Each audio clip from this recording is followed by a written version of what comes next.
மக்களே, இன்னைக்கு இந்த வீடியோ என்ன பார்க்க போறோம்னா பேஜோ அத்தோ வடை குழம்பு செய்ய போறோம். அதை எப்படி செய்யணும் பார்க்கலாம் வாங்க.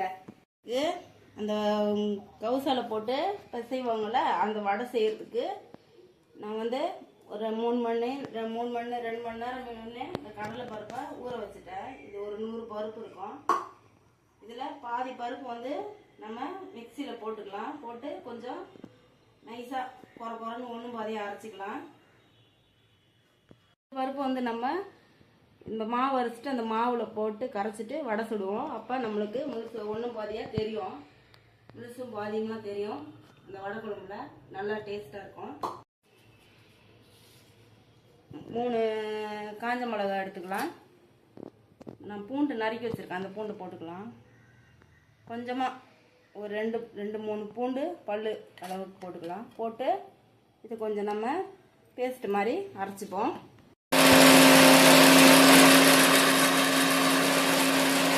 அரைச்சிட்டேன். இது இப்போ நம்ம தனியாக ஒரு பாத்திரத்தில் எடுத்துக்கலாம்.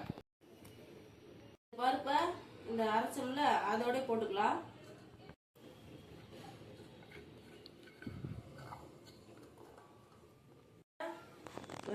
அந்த கடலைப்பருப்பு அதோடு சேர்த்து ஒரு 3 ஸ்பூனு அரிசி மாவு சேர்த்துக்கலாம். பேஜோ செய்யறதுக்கு 1 2 3 உப்பு போட்டுக்கலாம். நிறைய போட்டோம்னா வடை உப்பு கறிக்கும். பேஜா செய்யறதுக்கு அந்த வடை வறுக்கிறதுக்கு அதுக்கு தேவையான அளவு எண்ணெய் ஊற்றிக்கலாம்.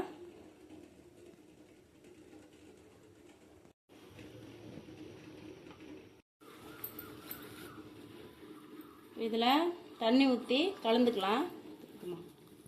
ரொம்ப ஊற்றிடாத இருவர.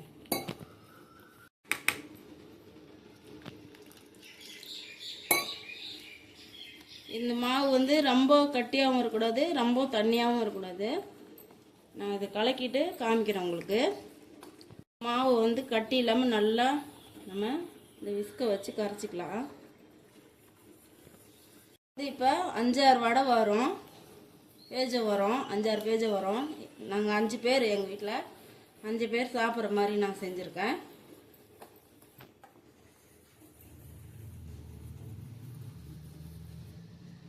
இப்போ எல்லாம் கரைச்சிட்டேன். இவ்வளோ கட்டியான இன்னும் கொஞ்சம் தண்ணி வேணும், தண்ணி ஊற்றிக்கலாம்.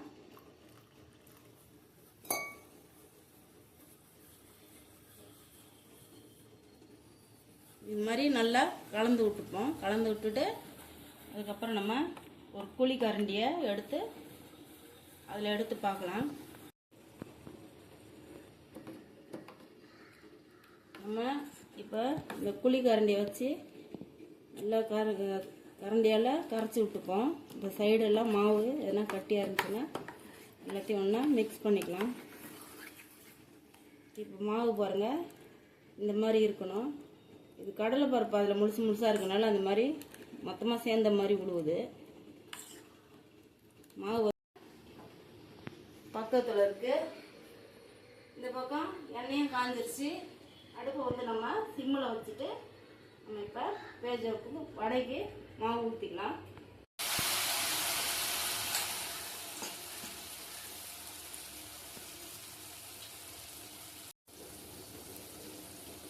ஊற்றிட்டு உடனே திருப்பக்கூடாது. ஒரு 5 நிமிஷம் விட்டுட்டு அதுக்கப்புறம் தான் மறுபடியும் நம்ம பரட்டி போடணும். உடனே திருப்பணும்னா நம்மளுக்கு எல்லாம் ஒன்றா சேர்ந்த மாதிரி மாவு எல்லாம் ஒன்றா கொலன்னு ஆகிடும். நான் சின்ன குழி கரண்டியில் ஊற்றிருக்கனால சின்னதாக இருக்குது. உங்களுக்கு எவ்வளோ பெருசு சைஸ் வேணுமோ அதுக்கு தகுந்த கரண்டியில் நீங்கள் ஊற்றிக்கோங்க. இந்த கரண்டியில் நான் ஊற்றிருக்கேன். இது 10 கரண்டி மாவு 10 வடைக்கு மேலே வரும் போருக்கு.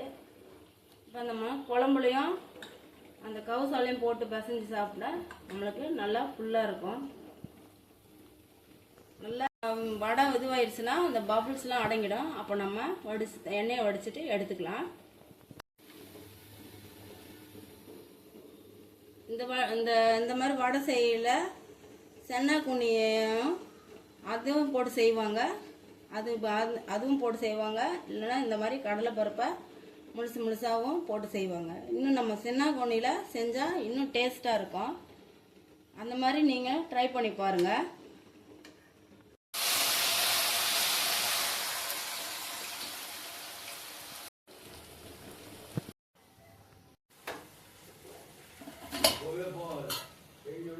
வடை ரெடி ஆயிடுச்சு.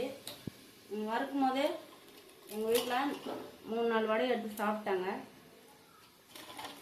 இப்போ நான் சின்னதாக 4 வடை இருக்குது. இது போதும். இங்கே பாருங்கள் எவ்வளோ கிறிஸ்பியாக இருக்குது பாருங்கள். கவுசா குழம்பு செய்யலாம். அது செய்யறதுக்கு கவுசா குழம்பு செய்யலாம். அதுக்கு வந்து மிளகாய வெறும் கடாயில் போட்டு வறுத்து வச்சுருக்கேன். பூண்டை வந்து நம்ம ஃப்ரை பண்ணணும். வெங்காயம் வந்து இந்த வெங்காயம் குழம்புக்கு, முட்டைக்கு, கவுசாவுக்கு இதுக்கெல்லாம் சேர்த்து தான் இதை வந்து நம்ம ஃப்ரை பண்ணணும். இப்போ இது 4 நம்ம ரெடி பண்ணிக்கலாம். இந்த உடச்ச கடலையை வந்து பவுட்ரு பண்ணிக்கணும். நம்ம கவுசாவோடு போட்டு பிசைகிறதுக்கு இதெல்லாம் ரெடி பண்ணலாம்.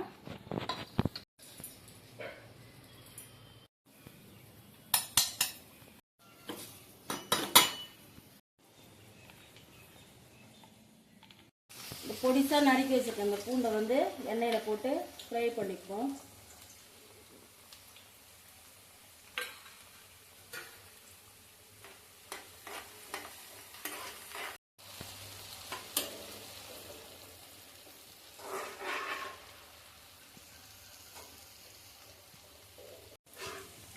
நம்ம பூண்டு வறுத்துட்டு எடுக்கும் போது அந்த எண்ணெய் கொஞ்சம் வர மாதிரி எடுத்துக்கலாம். நம்ம கவுசா பிசையும் போது இந்த பூண்டு வறுத்த எண்ணெயை போட்டு மிக்ஸ் பண்ணி பிசைஞ்சோன்னா அந்த பூண்டோடைய ஃப்ளேவர் வந்து அந்த கவுசால இறங்கி டேஸ்ட்டாக இருக்கும்.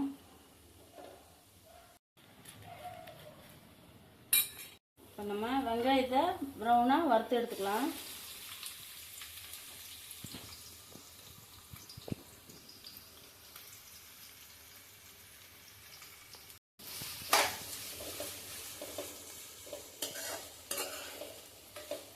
வெங்காயம் வதங்குறதுக்கு கொஞ்சம் உப்பு போட்டுக்கலாம். அப்போ நம்ம வெறும் வாயிலே அந்த வெங்காயத்தை சாப்பிட்டா விட டேஸ்ட்டாக இருக்கும். என்னடா வடை குழம்பு செய்யலாம். அதை எப்படி செய்ய பார்க்கலாம் வாங்க. பூண்டு இதெல்லாம் வறுத்த எண்ணெய், அந்த எண்ணெயிலே நம்ம வடை குழம்புக்கு தாளிச்சிக்கலாம்.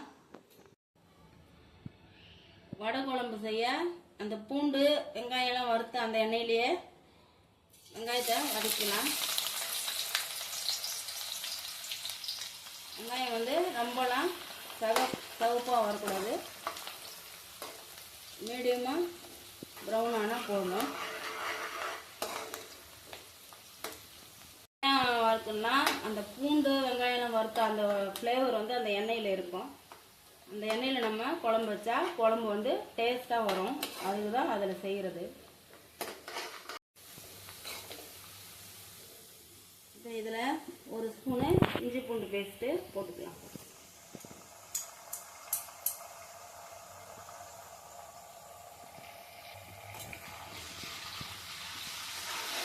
நம்ம வாழைத்தண்டு வெட்டி வச்சுருக்கிறோம், அதை போட்டுக்கலாம்.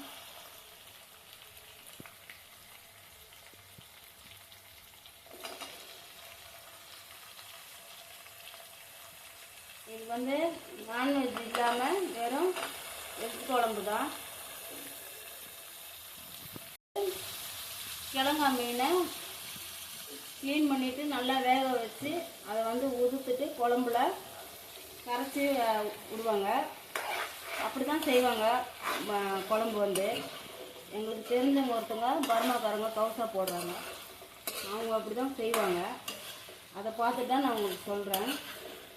ஆனால் குழம்பு வந்து செம்ம டேஸ்ட்டாக இருக்கும். அது அந்த கிழங்கா மீன் போட்டு செய்கிறது. அது இப்போ வந்து நிறைய பேர் இந்த குழம்பு வந்து மீன் போட்ட குழம்புனா இப்போ நிறைய பேர் அவாய்ட் பண்ணுறாங்க, வேண்டான்ட்டு. அதனால இந்த மாதிரி மெத்தட்லேயும் இப்போ நிறையா பேர் செய்கிறாங்க. இந்த வாழைத்தண்டு கொஞ்ச நேரம் அந்த எண்ணெயிலேயே வேகட்டும்.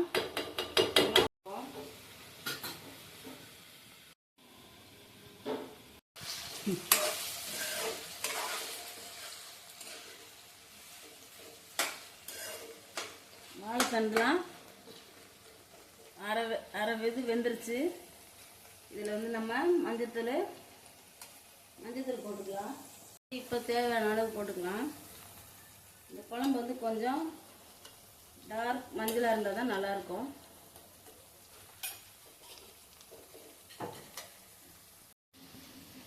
அது கூடவே காரத்துக்கு இந்த மிளகாயை வறுத்துட்டு சும்மா வெறும் கடாயில் வறுத்துட்டு பவுட்ரு பண்ணி வச்சுருக்கேன்.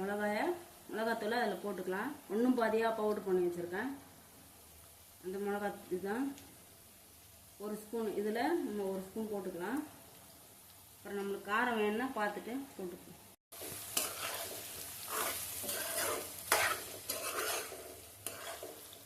தேவையான அளவு தண்ணி ஊற்றிப்போம். தண்ணி ஊற்றி கொஞ்ச நேரம் அந்த வாழைத்தண்டை வேக விடலாம். தேவையான அளவு உப்பு போட்டுப்போம். உப்பு நம்ம அப்புறமா பார்த்துட்டு மறுபடியும் போட்டுக்கலாம். இப்போதைக்கு ஓரளவுக்கு போட்டிருக்கேன் உப்பு. நல்லா மூடி போட்டு நல்லா கொதிக்க விட்டு அந்த வாழைத்தண்டெல்லாம் வேக விடுவோம்.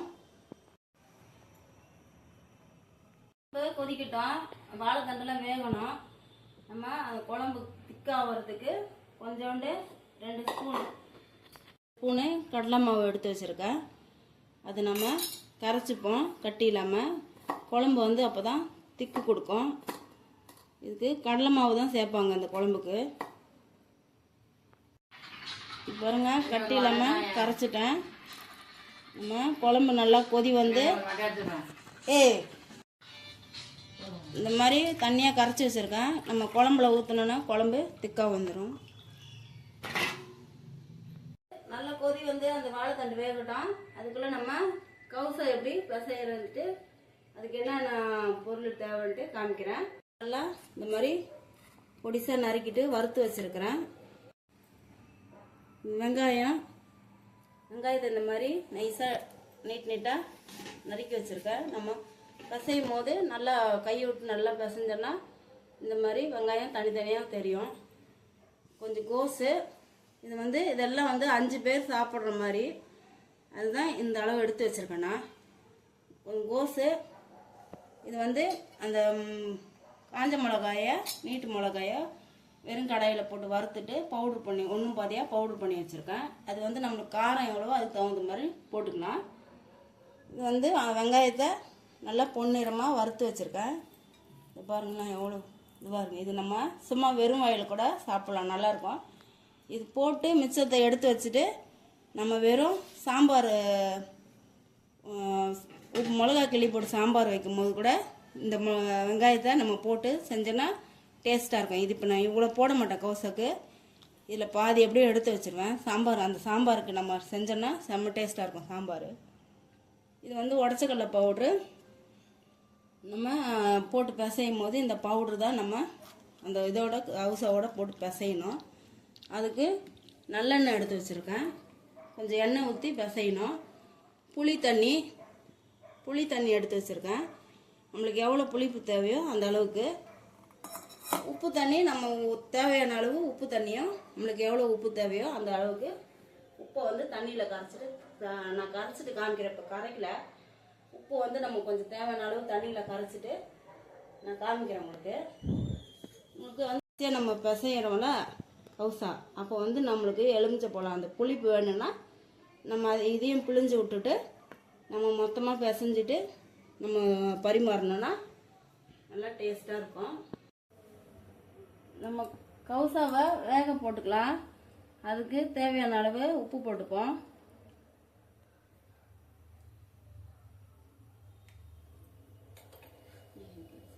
எண்ணெய் விட்டுப்போம். அப்போ தான் கவுசா வந்து ஒட்டாமல் வரும்.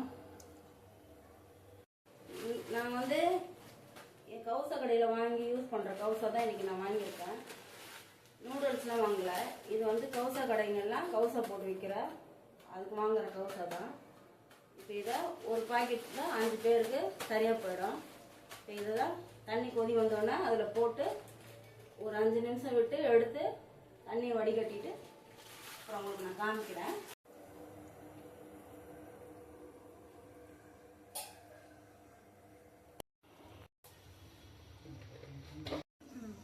கொஞ்சம் கேசரி பவுடர் போட்டுக்கலாம், அப்போ தான் அந்த கலர் வரும்.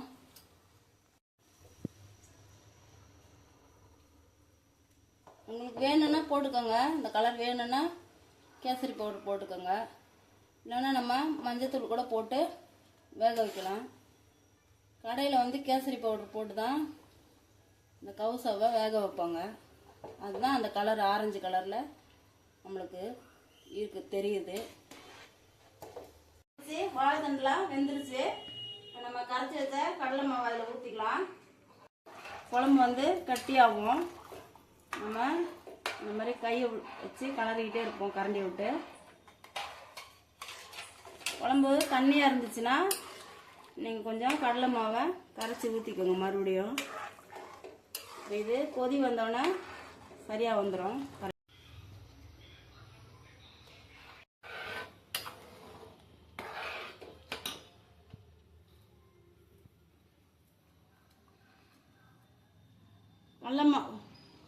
கடலை மாவு ஊற்றி குழம்பு நல்லா கொதி வந்துருச்சு. இதில் கொஞ்சம் நம்ம வறுத்து வச்ச வெங்காயத்தை போட்டுக்கலாம். அடுப்பை சிம்மில் வச்சுருவோம். கொத்தமல்லி போட்டுக்கலாம்.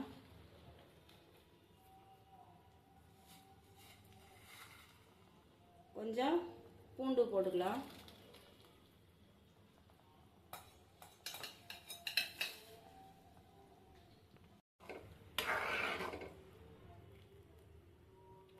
குழம்பு வந்து கரெக்டாக இருக்குது பாருங்கள். இதில் நம்ம வடை போட்டு சாப்பிட்டோன்னா இன்னும் திக்காகிடும் குழம்பு. அவ்வளோதாங்க, வடை குழம்பு ரெடி ஆயிடுச்சு.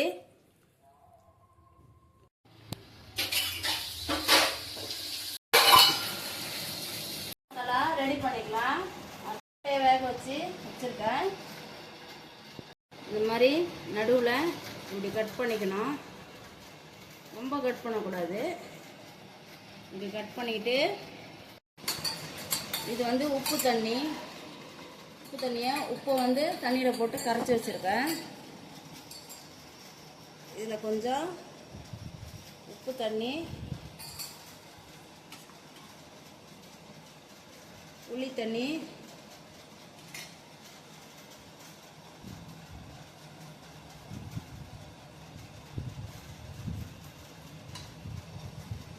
காரத்துக்கு ஏற்ற மாதிரி இந்த மிளகாயை ஒன்றும் பாதியாக அரைச்சி வச்சது, அதில் கொஞ்சம் வறுத்த வெங்காயம், இதில் வறுத்த பூண்டில் சும்மா ஒரு 2-3 பூண்டு, அது மேலே கொத்தமல்லி. இதுதான் முட்டை மசாலா.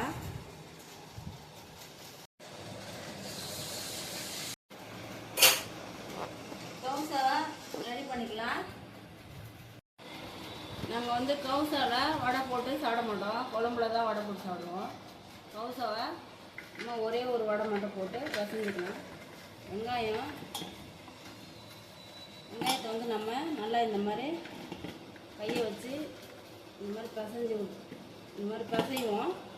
அப்போ வந்து நம்மளுக்கு அந்த வெங்காயம் வந்து நீட்டாக வரும்.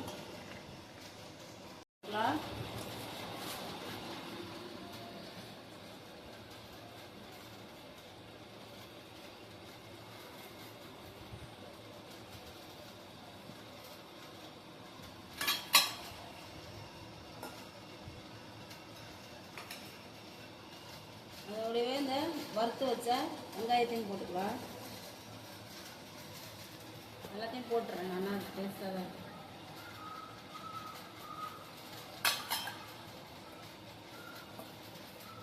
பூண்டும் அதிலே போட்டுக்கலாம்.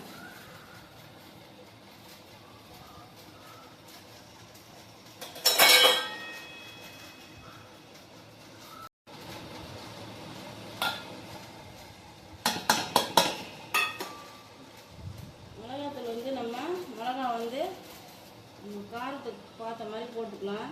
ஃபஸ்ட்டு இவ்வளோ போட்டிருக்கேன். பிசைஞ்சிட்டு அப்புறம் காரம் பார்த்து போட்டுக்கலாம். அது கூடவே கொஞ்சம் உடச்ச கடலை பவுட்ரு, அது ஒரு 2 கைப்பிடி கொடுப்போம்.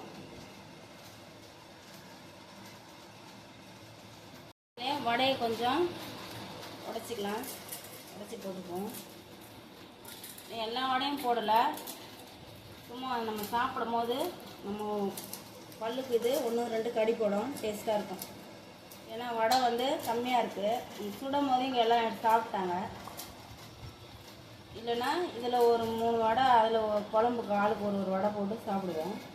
இதில் கொஞ்சம் நம்ம நல்லெண்ணெய் ஊற்றிப்போம். நல்லெண்ணெய் ஊற்றி கொஞ்சம் பிசைவோம். 1 ஸ்பூன் ஊற்றுவோம். 1 ஸ்பூன் இல்லைன்னா ஒரு நல்லெண்ணெய் வந்து குளிர்ச்சி தான், டேஸ்ட்டாகவும் இருக்கும். ஒரு 25 கிராம் ஊற்றிக்கலாம். புளி தண்ணி, நம்ம புளிப்புக்கு ஏற்ற மாதிரி புளி தண்ணி. இப்போ 3 ஸ்பூன் ஊற்றுறேன், 3-4 ஸ்பூன் ஊற்றுறேன். அப்புறம் பார்த்துட்டு ஊற்றிக்கலாம். இதில் வந்து உப்பு தண்ணி, நம்மளுக்கு எவ்வளோ தேவையோ, உப்பு எவ்வளோ தேவையோ அதுக்கு தகுந்த மாதிரி நம்ம தண்ணி ஊற்றிக்கலாம். அப்புறம் நம்ம கவுசை போட்டுட்டு பிசையும் போது வாயில் கொஞ்சம் போட்டு பார்த்துட்டு உப்பு பார்த்தலைன்னா போட்டுக்கலாம். கையை வச்சு நல்லா கலந்து விட்டுப்போம். இந்த வெங்காயம், வறுத்த வெங்காயம், வறுத்த பூண்டு, பச்சை வெங்காயம், ரோஸு, இந்த வடை, கொத்தமல்லி, இந்த மிளகா பவுட்ரு, இதெல்லாம் வந்து மிக்ஸ் பண்ணிவிட்டு அப்புறமா நம்ம கவுசை போட்டுக்கலாம்.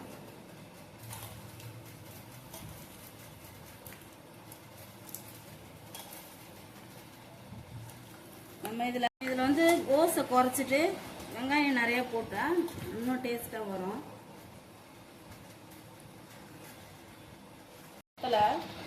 இப்போ நம்ம அரைச்சி வச்சது எல்லாத்தையும் போட்டுப்போம். போட்டு நம்ம பிசைஞ்சு விடுவோம் கையால். இது வந்து 5 பேர் சாப்பிட்ற மாதிரி தான் இந்த அளவு. உங்களுக்கு இது வந்து அளவு கிடையாது, நம்ம எவ்வளோ வேணால் நம்ம போட்டு செய்யலாம். உப்பும் புளி தண்ணி மட்டும் நம்ம பார்த்து போட்டுக்கணும். இதில் வந்து நம்ம போட்டிருக்க வெங்காயம், கோஸு, இதில் வந்து அளவே கிடையாது. நம்மளுக்கு அதெல்லாம் போட்டால் டேஸ்ட்டு எடுத்து கொடுக்கும், அதுக்கு தான் அதெல்லாம் போடுறது. உங்களுக்கு எவ்வளோ தேவையோ நீங்கள் போட்டுக்கோங்க. இதில் வந்து நம்ம இப்போ கவுசாவை போடலாம். போட்டுக்கலாம்.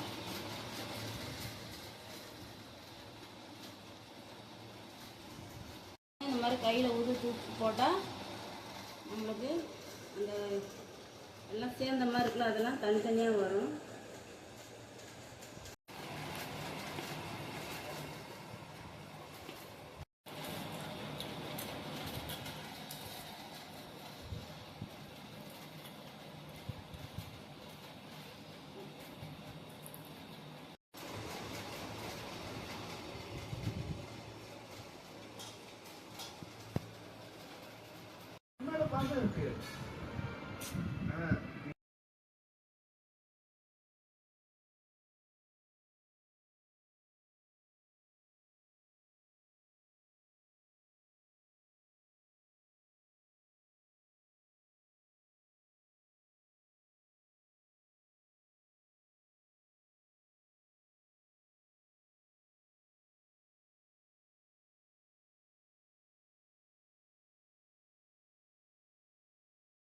இருக்கு.